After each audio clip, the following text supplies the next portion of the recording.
Did I make it? No, you missed. What? I'm so close. Threat!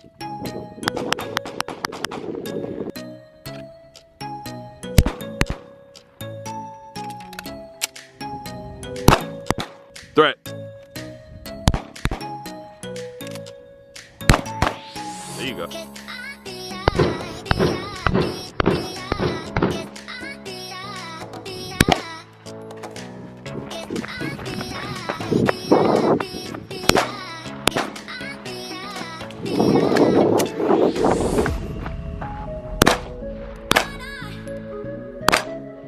Threat.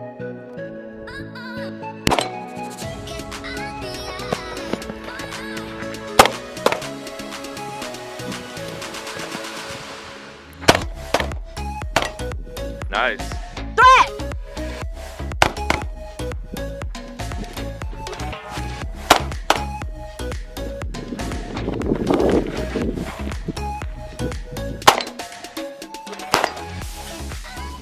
What's up guys, my name is Tyler and this is going to be a video review of the Dan Wesson Vbob Bobtail 1911. Before I get into it though, I will say because this gun is extensively modified, I'm going to break up this video into a couple of different sections. I'll include timestamps down below in the description if you want to go ahead and skip through the video. The first section will be about the gun as it would be were it stock, and then in the last half or last third of the video I'm going to talk about the gun with all the modifications that I've done and how those have kind of affected the gun as a concealed carry option. Before I get into all that though, I did want to introduce myself. This is my first video on this channel. If you know me, it's probably from something else, entirely unrelated. But either way, I appreciate you guys watching. Like I said, my name is Tyler. I am not any sort of military or law enforcement. I have no experience in either of those realms or anything really like that. I am just a normal guy who really likes shooting guns, really likes building guns, and I happen to carry a gun on a daily basis. Without any further delay, let's just get into the review. All right, so we will start this off by safety checking. Nothing in the chamber, if you can see. Nothing in the mag well. Let's rack the slide 8 million times just to be sure. Point it in a safe direction. Okay, we're clear. Great. Now that that's out of the way, this is a Dan Wesson Vbob Bobtail 1911. The Valor is Dan Wesson's flagship, or at least it was before being discontinued. At least the Bobtail has been discontinued, I think. But the only difference between this and the standard Valor, the Valor is a full-size gun, so normal non-bobtail frame, government length slide, so 5-inch barrel on that one. This one, the main differences are just that it has a commander length barrel, so 4 1/4-inch barrel here, and then of course a shorter slide to accommodate that. Still full-size frame, it just has this corner kind of chopped off and rounded out. All Dan Wessons apparently are kind of what they consider semi-custom guns, as in these are all production parts. Like they make these parts in a factory. The semi-custom part is that they supposedly have a gunsmith fitting all these parts together. So small parts are all fit by hand, which is really nice. I don't know really if that improves the quality or really improves reliability or anything. It's just kind of nice to know that you are getting a little bit more for your money. Speaking of money, this gun stickers for $2,077. You can probably find one for a little bit cheaper in your local shop if they have them, or if you find them used especially. I know $2,100 or thereabouts, it sounds kind of ridiculous for a gun when you can get a Glock for like $500, but for 1911, in case you're not familiar with 1911s in general, that's not terrible. If you look at like a Nighthawk Custom or a Wilson Combat gun, those run probably in the range of at the least $3,000 all the way up to like $6,000 plus, depending on what you're getting. Now those are fully custom guns, so to be fair, kind of makes sense that it demands a higher price. A step, maybe just below this would be like a Springfield or a Sig Sauer 1911. Those are decent, but those are fully production guns. Not that there's anything wrong with that. I'm a fan of the brand just because of what they're doing, kind of filling a niche that exists where it's a step above production guns, but a step below those custom guns. So specs. Everybody cares about that, right? So this is an all stainless frame. It is black nitrided. I think they call it black duty coat or something like that. It's a funny name, but they call it something like that. I believe it's just black nitride on the frame and on the slide. They do make a version of this gun in stainless that costs a little bit less, but the stainless, from what I've heard, is not quite as durable. This particular example is chambered in 9mm. which I know is sacrilege, but it does come with these 9-round flush fit magazines. So in the gun, that is going to be flush to the bottom of the frame right there. You could just as well put a 10-round mag in. It's just that you have a bit of a protrusion at the bottom of your frame. So I don't carry it with a 10-round mag. I do carry a 10-round mag as my spare, but I usually carry it with 9+1 in the gun. This gun does weigh 36.5 ounces unloaded without all of the extra shit on here. So quite a bit, quite a heavy gun. And then, you know, adding a light and all the other stuff makes it even heavier, but it is quite heavy. But that's what you'd expect with a all steel gun, right? This of course is not what it looks like from the factory. If you're curious what that looks like, I'm gonna include a link down below to the Dan Wesson CZ website where you can see their original kind of product page. It came originally with G10 diamond style or diamond pattern grips. Those were slim lines, which I liked a lot. There's a good balance of like grip and not being so aggressive that it bothers me when I'm carrying. But most of those G10 grips and those panel style grips tend to be a little thick in this dimension here.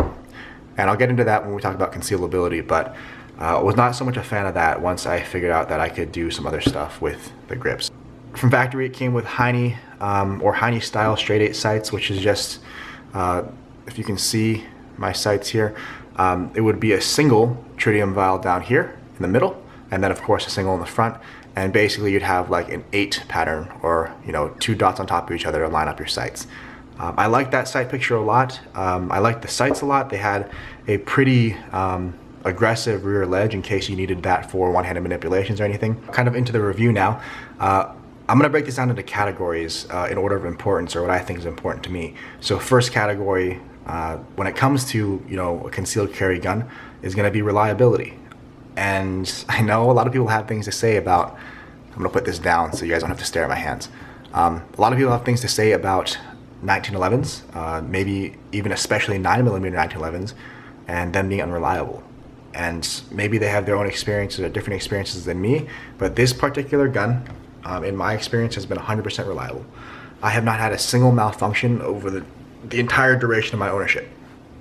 I will say, I know it's a thing nowadays where people will throw their guns into dirt and sand and mud and whatever, and that's great. I think that that's, you know, maybe relevant testing for some people, but I can guarantee if I were to open this gun up and, you know, throw it into some mud or sand and get some dirt in here, especially on the frame rails, I don't think the gun would run. I can say that with some degree of confidence just because the tolerances are quite tight, and, you know, that's what you get with tighter guns. In that case, or if that's something that you're worried about, if you think that you're going to be in conditions like that and have to have your gun shooting in conditions like that, I would probably prefer a striker fire gun like a Glock or, you know, whatever else, because the tolerances are more generous and they can get through that a little bit better, quite a lot better. In my case, I don't see myself going out into the woods or to the beach or anything like that with this gun very often, or just in general in my daily life. If I know that I'm going to be in a situation like that, or if there's like a zombie apocalypse going on, I'm probably going to carry something else. This would still be my favorite gun, but I would carry something else that I wouldn't have to worry about maintenance so much. I do clean this gun often. Pretty much every time I take it out, every time I shoot it, I will clean it unless I plan on shooting it again in the next few days. As far as ammo variety, I've shot pretty much whatever I can get my hands on for the cheapest amount of money, as long as it's brass. So Fiocchi, Perfecta, and whatever else Fiocchi has in 115 and 124 have gone through this. LAX ammo, their factory new and reloads, both 115 and 124. I've shot Winchester 115. I've shot the local ranges reloads once. Not a whole lot of that ammo through it, but those tend to be real bad, and those were fine here. I've shot Hornady Critical Duty and Critical Defense. I've shot Federal HSTs through this gun as well. I might be leaving a few things off that list, but my point is that with a huge variety of ammo, or decent variety of ammo, no issues through 2,500 rounds. Overall though, I will say that I would trust my life with this gun, or to this gun. This is the gun I carry every single day, and I have every bit of confidence in this. All right, shootability. Shootability in my head is kind of broken down into both accuracy and then handling, if you will. We'll go through accuracy first. I mentioned before that this gun is pretty tightly fit. You can kind of see, maybe, Not really any gap between the frame rails and the slide. There's not any play, any wiggle in the slide. I'm gonna flag you guys, but this is a video, so I can't actually shoot you in case you're worried.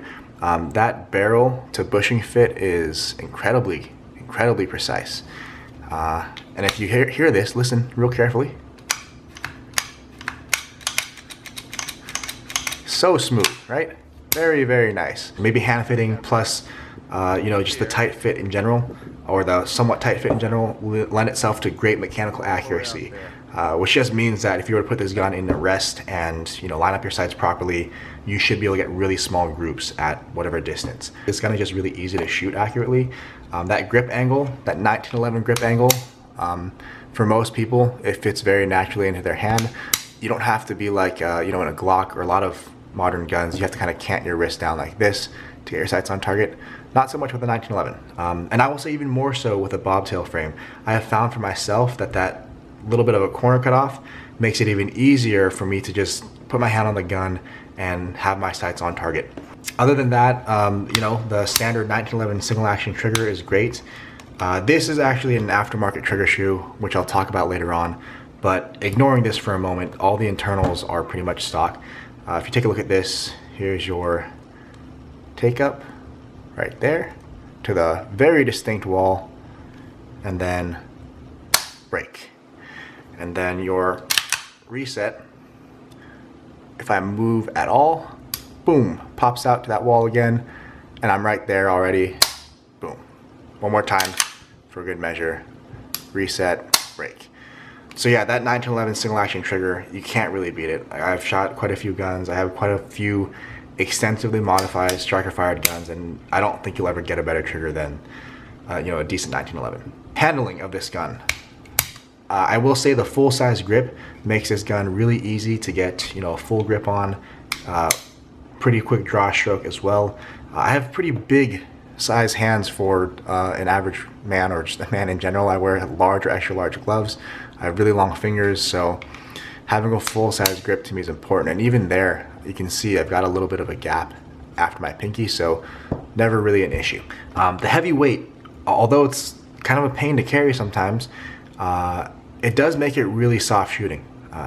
I'm always surprised when I go back and forth to my other guns, how snappy they feel, which is not a bad thing. It's not like I'm a little weakling who can't control my gun, but it's just so much easier. It's so much nicer shooting this gun. I feel like I don't have to death grip it so much. Along with that, I will also say another benefit of having a heavy gun is that when you bring that gun up on target, because it weighs quite a bit, you can feel where it is in the space, and pretty quickly you know where it's at and you can get it on target.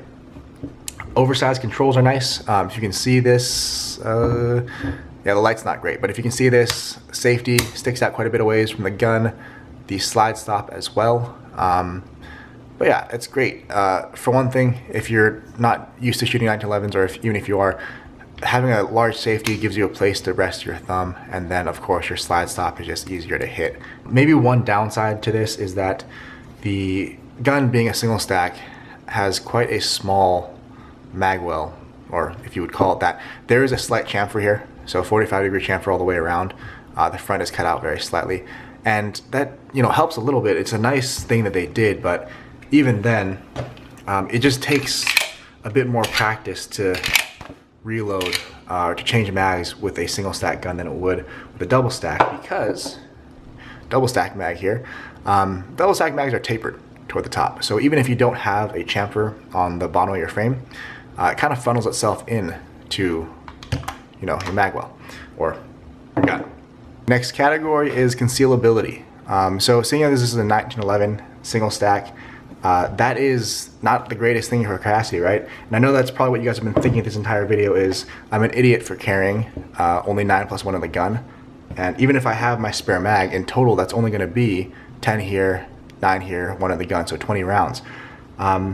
And that's not a lot. If you're carrying a Glock 17, you have 17+1. If you're carrying a Glock 19, you have 15+1. But big caveat, I live in California, and where I live, we are only allowed to carry 10-round magazines. The point is, I can't carry more than 10 rounds either way. So this double stack magazine, it is so much fatter than a single stack, and they both will carry roughly, okay, fair example, 10 rounds in both. They're both the same height, and one is like, I don't know, 60% wider. So in my opinion, it makes more sense in my situation to be carrying a single stack, especially if it helps me conceal a full-size gun. That thickness of the slide, at least, this is like 0.9, maybe a little bit more than that. And for perspective, a Glock is like 1.2 inches, so quite a significant difference there. For me, that is kind of your critical dimension when you're trying to conceal a gun. If this is inside your pants, you're worried about that thickness kind of sticking away from your body.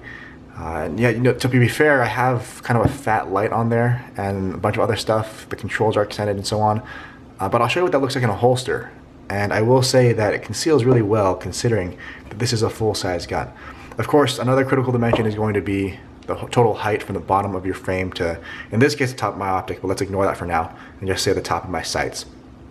That distance is 5.5 inches in a stock gun. Not too bad. That's about half an inch more than a Glock, which, in my opinion, as long as this is thinner, that should conceal just as well. Speaking to concealability, I think one major factor there is having a good holster. Really quickly, I kind of want to show you guys what this looks like when I'm carrying. I'm normally in my everyday life wearing jeans or pants and some sort of t-shirt. I wear my t-shirts well-fitting. I'm not fat or anything. I'm like 5'11", I weigh like 200-ish pounds or so. But yeah, so like with a fairly tight-fitting shirt in this case, no printing in this dimension. You can't really see it from the front. To be fair, I am wearing black, but I don't think it's an issue when I'm wearing lighter colors either. Nothing really that you can see that would suggest that I'm carrying a gun. But I am, right? I will say, I think the biggest difference though, like no matter what you're carrying, is gonna be a good holster. I do make holsters myself. I've bought other holsters, and if you're wondering what this is a picture, this is a star with 2 cats on it. But I do make my holsters myself just because I feel like there's so many little things to consider that you can change that would make it easier and more comfortable to conceal a full size or whatever size gun you're carrying. In my case though, I have my holster set up so I can accommodate that light and my optic, a spare mag. Like I said, I carry a 10-round spare mag here. I use metal clips because they are so much thinner. You can see they're a good deal thinner than your standard plastic clips would be. If you look from this view downward, you can see I've put washers in here at both clips, kind of to angle the clips a little bit and create some space there. I have this Raven concealment claw, and then on the back side, some extra Kydex all the way up, like 2/3 of the way up the holster. It's shaped into this wedge here. See it better on this side. Shaped into this wedge. All of these things that I'm mentioning are there to kind of cant that gun inward in both of these directions toward my body so that the grip and the part of the gun that's above my belt line is a little bit better concealed. One other nice feature that I like to incorporate onto holsters for guns with safeties, or thumb safeties, is, if you can see this, the holster itself actually fits very precisely up against that thumb safety and prevents from moving at all unless I were to unholster. So just one added measure there to make sure that I'm safe. In my opinion, I do own double stack polymer guns, striker fired guns, but in California, in my particular situation, I wouldn't gain any advantage in carrying those other than the fact that they're lighter and they're maybe slightly faster on the reload, or easier on the reload. Other than that, I think in every way this gun is kind of the ideal choice for me. That kind of covers it as far as my whole category system for what makes a good concealed carry gun. Let's get into the mods. These are extensive, so it'll take a little bit of time. But first thing I'll talk about, because we kind of already touched on it, is the trigger. This is a Caspian Trick long flat face trigger. I like this trigger a lot because, like I mentioned before, my fingers are real long, my hands are really big, so having a trigger where that reaches a little bit further, it makes it so that I don't have to have my fingertip kind of canted at this weird angle. I can pretty much keep my finger flat as I get that trigger. I did polish the trigger bow and adjust that as well as I wanted to. Also has an adjustment screw in there, but other than that, my trigger and all the internals are stock. It's just that shoe that's different. You know, just since we're here talking about it, one more time. Yes, very nice. Next thing on here is the grips. I've actually gone through a couple sets. So I had the factory G10 slimline grips. I switched over to slimline Aliens from VZ. Those are great. Really like those as well. But those VZ, even though slimlines tend to be a little bit thicker than I want them to be for a concealed carry gun. And then, of course, a big consideration is that this gun from factory does not have a rail. These Recover Tactical grips are nice because, of course, you add the rail. They're plastic, which could be a good or bad thing, but because I learned how to shoot on a polymer framed gun and I'm really comfortable with that kind of texture or that feeling, it's nice for me because I could stipple this the way I would stipple my polymer guns and have a familiar texture, have a little bit more grip as well, front to back here, again, to fill my hand without having to make the grip thicker this way. In fact, if you're considering getting some Recover Tactical grips, I just want to give you guys a heads up. They don't make them for bobtail frames. They make them for regular standard size frames, so it'll be a straight edge here. You would have to chop off that edge there, and then in my case I chopped the edge and then I went ahead and shaped out the grips so that it matched up the contours of the frame here. And then I went a step further and I did shave these down quite a lot. So this is about as thin as I can get, or almost as thin as I can get, without making the grip so thin that I could like poke my thumb through it. If you're wondering what the hell this is actually a takedown lever from a Springfield XD, not attached to the gun. This is just chopped up and kind of attached to the Recover Tactical grip panels. The grip panels, by the way, come all the way out to here where the rail is. The reason I have this here though is because for me, I learned how to shoot on an XD, and I got really used to having that takedown lever as a place for my thumb, my weak hand thumb to go. And that's real nice because it allows you to place some downward pressure to kind of help you control that recoil as you're getting your shots off. Another thing in my case is that extended slide stop. Without anything here, my thumb is close enough to the frame that I'm just kind of holding down that slide stop. And of course, you can train around that. I can modify my grip, whatever, but I'd prefer not to, just because that high grip really allows me to control the gun better. So having this thumb rest, while it does look kind of funky, gives me a place for my thumb to get a bit better of a grip, a little more mechanical advantage on the gun, and then also happens to keep my thumb just far enough away from preventing my slide from locking back. And then next thing on the list for mods is going to be the light. That's the whole point, or one of the main reasons that I have these grips on here is to have this light. I do run a weapon light on every gun that I carry. I think that's kind of important. Can't really shoot at things that you can't see, right? So if you draw your gun in the dark and you can't see your target or your intended target, what's the point? This light is an Olight PL2 Valkyrie. I really like this light. I've played around with the Surefires, I've played around with the Streamlights, and this is my favorite by a good margin. Switches are nice. They are rubber, and they kind of just click. You can either press inward this way or press on the back side of it forward. It does have a strobe function if you hit both of them simultaneously, but I don't know really why you'd use that. This light is 1200 lumens. It's really bright. Brighter considerably even than like the Surefire 1000 lumen X300. Not that that's a bad light, but this is brighter. Also, it's a good bit smaller. Dimensionally, I want to say like maybe a 1/4 inch or slightly, maybe even more than that. It's smaller than a X300. The X300 off of this gun would stick out another like maybe like that far. And in this case, I just kind of lucked out that it fits so well to these grip panels. It's pretty much flush up against that grip.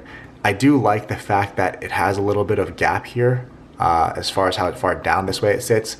This dimension in this direction here doesn't bother me too much in any case, but it does look really nice how it kind of just goes straight, slight angle, and then straight again. That's entirely preference, but I like the way that looks. Also, the length of this light is perfect for this gun in my opinion. You have kind of just the perfect amount of standoff, maybe a 1/4 inch or slightly bit less, so that if you ever were in a situation where your gun was up against a surface or a person, you can use that light as a standoff. But it's not so long to make this gun, that 1/2 inch or inch longer that an X300 might, and make it harder to conceal. So, perfect setup for me. Of course, next mod we'll talk about will be the optic. This is a Trijicon RMR. This is an RMO9, so the 1 MOA dot. If you can see through here, let's see if I can line this up for you guys. There you go. So terribly out of focus. The dot is not that big. This is the smallest dot they have. The reason I went with a 1 MOA dot is because I have, you know, moderate astigmatism, which if you guys aren't familiar, that just means that, well, it means a few things, but in the context of shooting guns, when I look at a red dot, it doesn't appear as a perfect circle to me. It kind of appears as like this weird starburst pattern. So it's real tough for me to distinguish where the center of that shape is.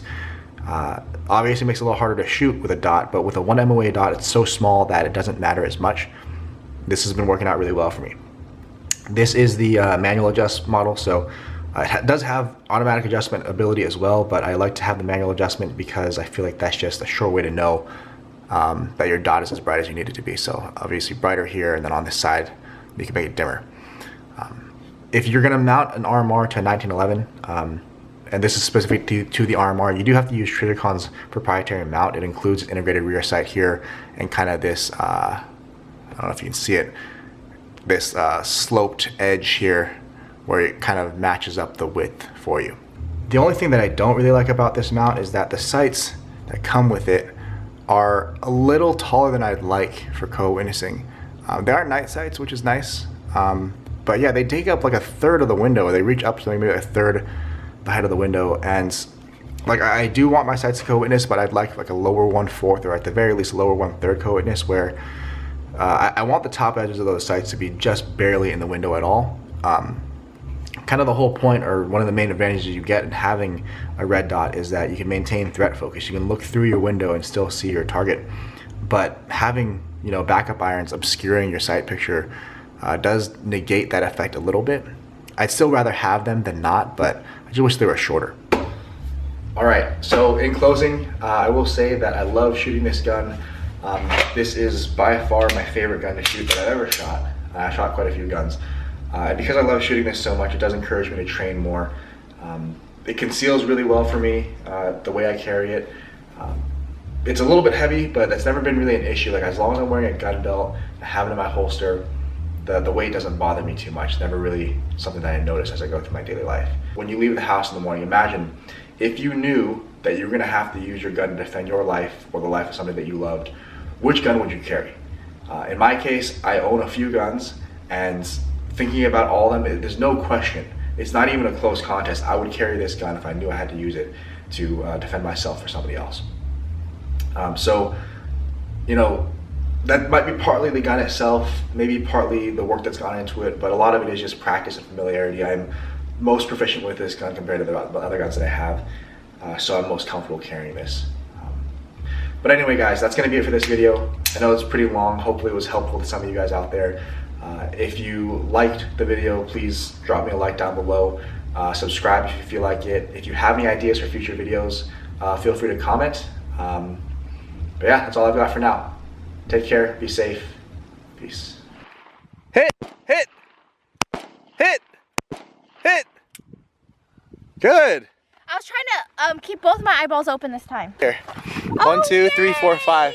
You only missed one. Yay, Good job. better.